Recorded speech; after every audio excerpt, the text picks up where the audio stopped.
Let us sacrifice a piece. Captured in e6.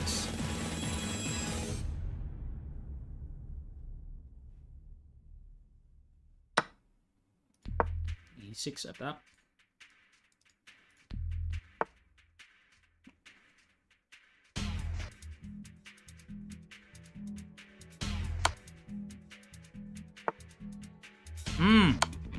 Double.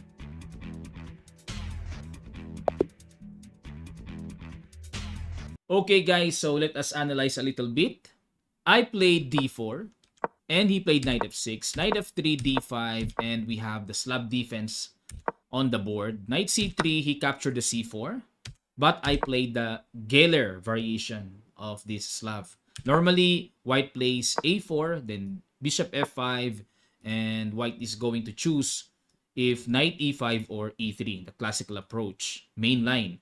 But I chose the e4 line, the Geller variation, and he played b5, obviously to protect the c4 solidly. Then I played e5, so that is the normal theory flow.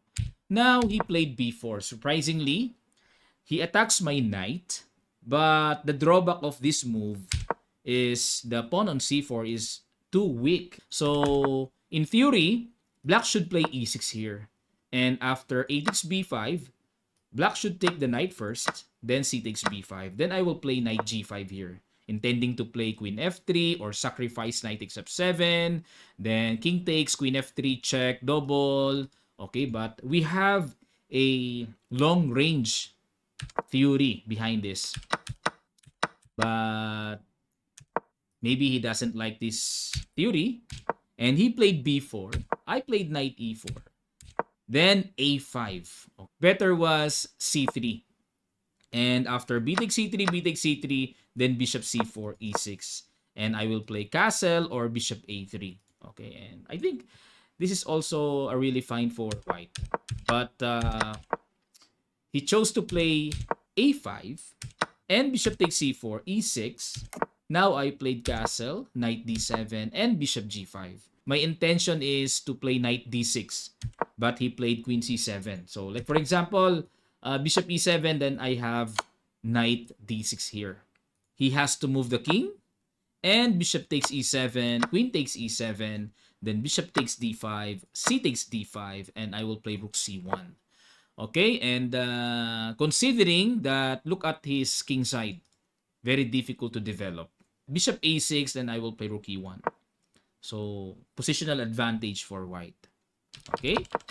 So, bishop g5, that's why he played queen c7. And I played rook c1, of course. To develop with tempo pressure. Now, he played bishop b7 and I played rook e1. Yeah. My intention is to take the knight, then take the knight d6 check. That is my idea behind this. But according to computer engine, white should take this knight. After e takes d6, then knight d6 immediately wins the game. Yeah, I didn't see that. Capture, capture, then he has to take with the queen and rook e1 check. Yes, easily wins for white. Then after king f8, then bishop e7, capture, capture, king takes, then yeah, knight g5. So all the moves are very easy for white. Okay? Yeah, I didn't see the direct knight d6 check. So, yeah, I played the... No, I didn't see the bishop takes knight very fast. But I played rook e1 and he played h6. Now, intuitively, I captured the knight. But the main problem here is this move, h takes g5. We have no problem with e takes bishop because of knight d6 check. And he has to take that knight. Then discovered check, queenless. Okay, so very easy for white. Now, this is the problem. But I saw this line, knight takes g5. Oh, better was knight f takes g5. Then let's say e takes d5, then I have knight d6 check. Yeah, much better. Much better, much stronger. Because, so if king e7, then we have queen f3, threatening queen takes f7. Very strong. Fatal disadvantage for black. let's go back with knight e takes g5. And he captured my bishop. Then I played e6. Very strong. And castled king. Then I took the pawn with check.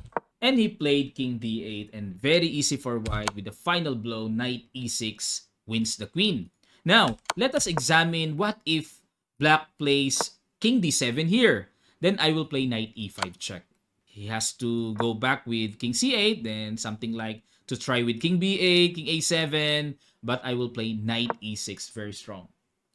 Let's say queen d6, then we have knight c5. Eliminating the bishop, then followed by rook takes c6, getting the pawn on c6. Okay? So that is very easy for white. Wins for white, very easily. Okay? So that's all for today, guys. I hope you learned from this game. And see you next time.